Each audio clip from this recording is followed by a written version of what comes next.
ത്രിയേക ദൈവത്തിൻ്റെ അതിപരിശുദ്ധ നാമം വാഴ്ത്തപ്പെടുമാറാകട്ടെ. പരിശുദ്ധ വലിയ നോമ്പിലൂടെ നാം കടന്നുപോയിക്കൊണ്ടിരിക്കുന്നു. നോമ്പ് എന്നാൽ നോമ്പ് പ്ലസ് അൻപ്, അൻപ് എന്നാൽ കരുണ. നോമ്പും കരുണയും കൂടി ഇടകലർന്നതാണ് നോമ്പെന്ന് പറയുന്നത്. വിശുദ്ധ യോഹന്നാന്റെ സുവിശേഷം 9-ാം അധ്യായം 1 മുതൽ 41 വരെയുള്ള ദൈവവചനം നമ്മോട് സംസാരിക്കുന്നത് ജന്മന അന്ധനായ ഒരു മനുഷ്യനെ സൗഖ്യപ്പെടുത്തുന്ന യേശു തമ്പുരാനെ കുറിച്ചും സൗഖ്യം പ്രാപിക്കുന്നതായ മനുഷ്യന്റെ സാക്ഷ്യപ്പെടുത്തലിനെ കുറിച്ചുമാണ്. ഈ അധ്യായത്തിന് തൊട്ടു മുമ്പുള്ളതായ 8-ാമത്തെ അധ്യായം, അവിടെ യേശു തമ്പുരാൻ ഇങ്ങനെ പറഞ്ഞു വെക്കുന്നു: ഞാൻ ലോകത്തിന്റെ വെളിച്ചം ആകുന്നു.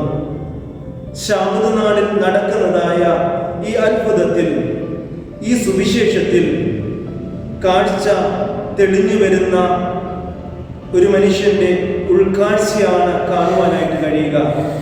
കാഴ്ച തെളിഞ്ഞു വരുന്നവന്റെ ഉൾക്കാഴ്ചയാണ് കാണുക. കാരണം ഒന്നാമതായി യേശുവിനെ ആ സൗഖ്യമാക്കപ്പെട്ട മനുഷ്യൻ, അയാൾ ഇങ്ങനെയാണ് വിളിച്ചു തുടങ്ങുന്നത്, ഒരു മനുഷ്യൻ എന്നാണ്. വിശുദ്ധ യോഹന്നാന്റെ സുവിശേഷം 9-ാം അധ്യായം 11-ാം വാക്യത്തിൽ നാം കാണുന്നുണ്ട്: യേശു എന്നു പേരുള്ള മനുഷ്യൻ ചേറുണ്ടാക്കി എൻ്റെ കണ്ണിന്മേൽ പൂശി. രണ്ടാമതായി, എന്നാൽ യേശുവിന്റെ സ്പർശം അവന്റെ കണ്ണുകളിൽ മാത്രമല്ല, അവന്റെ ഹൃദയത്തിലേക്ക് പ്രവേശിച്ചപ്പോൾ അതേ ആൾ തന്നെ വീണ്ടും പറയുകയാണ്, അവൻ പ്രവാചകനാണെന്ന്.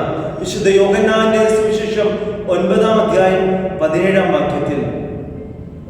വീണ്ടും മൂന്നാമതായിട്ട് വീണ്ടും ക്രിസ്തു സാന്നിധ്യം അന്തരാളത്തിലേക്ക് ആഴമായിട്ട് ആഴ്ന്ന് ഇറങ്ങിയപ്പോൾ വിശുദ്ധ യോഹന്നാന്റെ സുവിശേഷം 9-ാം അധ്യായം 38-ാം വാക്യത്തിൽ ഇതേ വ്യക്തി തന്നെ വിശ്വാസത്തിൽ സാക്ഷിയായി പറയുകയാണ്: കർത്താവേ, ഞാൻ വിശ്വസിക്കുന്നു, കർത്താവേ, ഞാൻ വിശ്വസിക്കുന്നു. അതെ, ഒരു മനുഷ്യന്റെ മേൽ കർത്താവിന്റെ കരം സ്പർശിച്ചു കഴിഞ്ഞപ്പോൾ അവനുണ്ടാകുന്നതായ മാറ്റം, ഒന്നാമതായി ആദ്യം അവൻ പറയുന്നത് ഇവനൊരു മനുഷ്യനാണെന്ന്. രണ്ടാമതായിട്ട് അവൻ തിരിച്ചറിയുകയാണ് ഇവനൊരു പ്രവാചകനാണെന്ന്.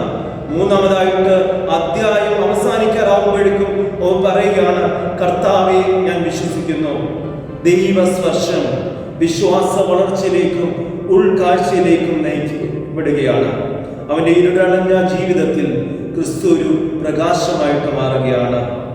വെളിച്ചമാകുന്ന ക്രിസ്തുവിനെ ഈ വചനത്തിലൂടെ, വിശുദ്ധ കുർബാന അനുഭവത്തിലൂടെ, വിശുദ്ധ കൂദാശ അനുഷ്ഠാനങ്ങളിലൂടെ അനുഭവേദ്യമാക്കുവാൻ നമുക്ക് സാധ്യമായി തീരട്ടെ. പ്രാർത്ഥിക്കാം. എൻ്റെ നാഥ, ഞങ്ങളെയും ഒന്ന് തൊടയണമേ. ഞങ്ങളുടെ ആത്മീയ അന്ധകാരത്തെ നീ ഒന്ന് തൊട്ട് പ്രകാശിപ്പിക്കണമേ. ഞങ്ങളിൽ പരിശുദ്ധ മാമോദിസായിലൂടെ ആവശ്യതായ ദൈവത്തിന്റെ പരിശുദ്ധ രൂപ ആളിക്കത്തേണമേ. ഞങ്ങളിൽ കത്തുന്നതായ ദൈവത്തിന്റെ ആത്മാവ് ജ്വലിച്ച് അനേകർക്ക് പ്രകാശമായി ഭവിക്കണമേ.